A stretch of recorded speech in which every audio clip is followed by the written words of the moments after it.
Welcome to part 3 of the painting where I'm challenging myself to make it the most detailed one that I've done yet. In the first 2 parts, I did the outline and filled in some of the colors. And I've talked about it in the first 2 parts, but each day that I start painting, I want to make sure that I'm doing some more doodles in any open space that I see. In past paintings, I've done it where I do kind of an outline with some doodles and designs, and I fill them in with color, then go to the background ones. But I want to make sure I'm doing more doodles, especially when I have fresh eyes in the first little bit of the painting time that I have in that day, and filling in more of that open space. I mentioned this in the other videos as well, but with this one, I also want to make sure that once the background colors are done, I want to do more doodles and designs on top of them. Sometimes I do some of these designs over top or more like textures. If I'm using a darker background, I'll do it in a lighter color. But for this one, I want to do more planned out doodles of actual things. I also want to challenge myself to see if I can make doodles kind of go from one section of the painting to the other. So I want to have them kind of line up and kind of connect to each other more. So that'll be something that I keep in mind in this next phase of the painting. I also want to make sure that there's no areas where it's just one color kind of plain. I want to make sure, like the main part of the challenge is, I want to make it as detailed as possible. And that includes all the painted areas as well as the actual doodles themselves.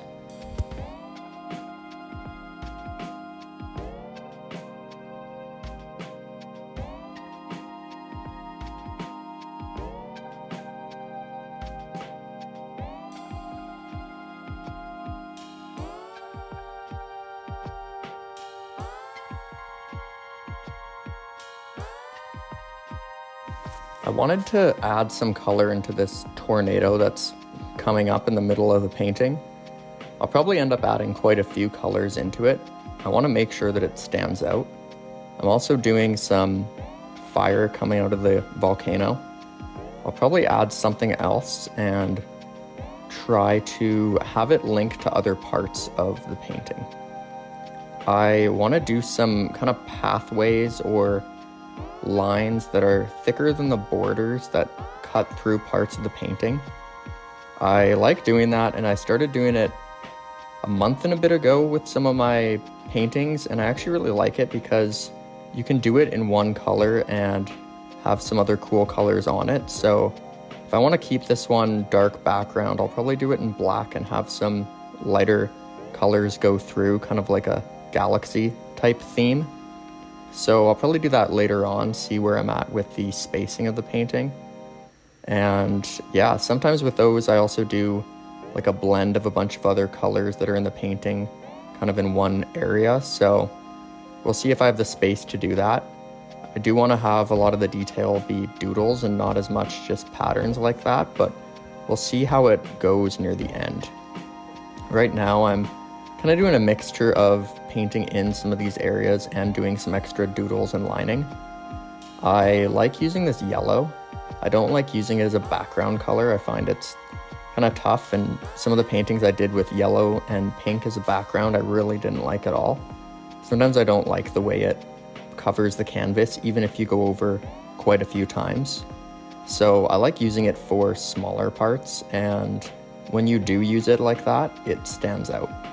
Like I mentioned, I want to have it in a few parts of the painting, just small little areas so they stand out, and it's kind of cool to see where they are spread out. I did some dark red in that top corner, and I thought it looked good with the brown. I have some brown up there, so it also looks good beside the light blue. So now I'm going in and doing just a few other little colors and filling in some areas that I want. I'm using this kind of purple color. It'll be different than the other purple that I'm using. I like this one, it's bright, but the other one is a nice dark background that I can do light colors on. I'm doing some dark green in this one as well. I like using a green, and I usually blend it with some black just so it is a little bit darker, kind of closer to that forest green. and I'll use that a few different areas within the painting. I was looking at this top part of it and I noticed it was looking a little bit plain just with the music notes, so I kind of wanted to section it off. So I did a little face and did a circle around it. I find either with paths or little things holding it up or kind of lightning bolts coming from a design, it's cool because it's not just floating then, it's kind of linked to something, but it's also a nice excuse to section off that area. So instead of one large area, I now have a bunch of different ones that I can put different colors and doodles in. So that's something I'm going to be doing a lot through this one, just to make sure that I get the level of detail that I want to.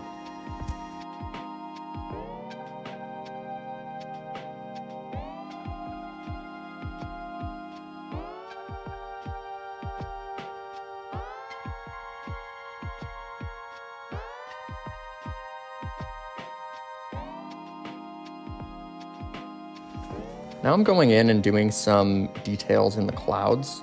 I still haven't decided what I want to do in that blue part. There's a lot of open blue, so I want to make sure something is cool in that one and gives the eyes something to look at. This top part of the painting as well, I mentioned before that I want to make sure that's cool and has some designs, so I'll probably make sure that the designs up there kind of go through to the next ones. With this video as well, if you've seen any of my other painting videos where I kind of show the process like this and explain it, I usually do some wide shots and some close-ups, but I recently got a tripod, so I've been doing more of this one, especially this part, just on the tripod. So let me know if you like seeing the entire painting in every clip, or if you like having some of those close-up shots. I find that I like the far away one because you can kind of see the painting develop, but let me know, I'd love to hear any feedback that you have. I'm going through now with more of the Sharpie doodles. I wanted to have a cool little outline around that little kind of face that I have in the clouds, and I'm doing more detail and sections around the tree. Sometimes when I do trees, it's a little bit tough. You either have to commit to one background color or find a way to section it off around there. So I'm doing that with some of these other little kind of designs around it. And I might try later to see if I can kind of layer it on over some of these other aspects and have something coming from the tree that links to another part of the painting. But we'll see what happens there. I'm going through this house and it was looking plain, so I have some lines coming out of the windows and I'm gonna add some little clouds and kind of make it like a chaotic storm in there. Then I am going up to the part of the tree and doing like a little card. So just going through and making sure that some of these areas that I wanted to come back and do more detail for, I'm doing that, and making sure that some of these open spaces, instead of just painting in a background color, I'm adding some details beforehand as well.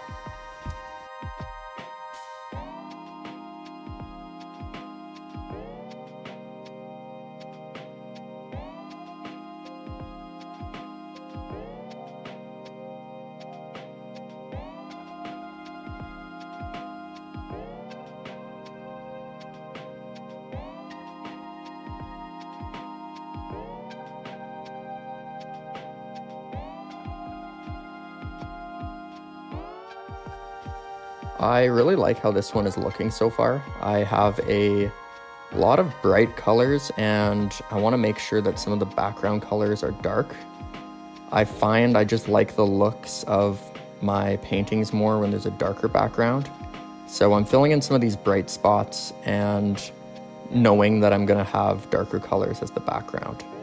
Sometimes if I do the bright or lighter colors first, it's a little bit concerning because, like I mentioned, I don't like a lot of the background colors being bright. I find some of the details get washed away. But once I start adding the background colors and more of the dark colors around it, I think it'll bring it together before I go in and do that extra detail and the doodles on top of the background.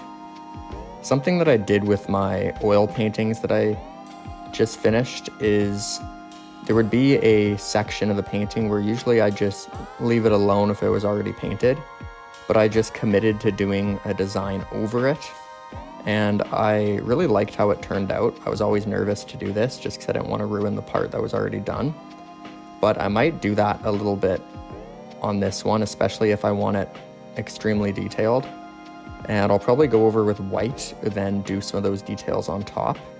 And when they are done like that, I kind of like it because it looks more natural and added on top, and you can kind of see how the layers of the painting developed through time. So I'm going through doing a few more small little colors and filling in some spots and doing a little bit of lining. And I'm doing this background color around the ship purple. I think it looks good with the brown, and there's ways that I can kind of brighten it up around it.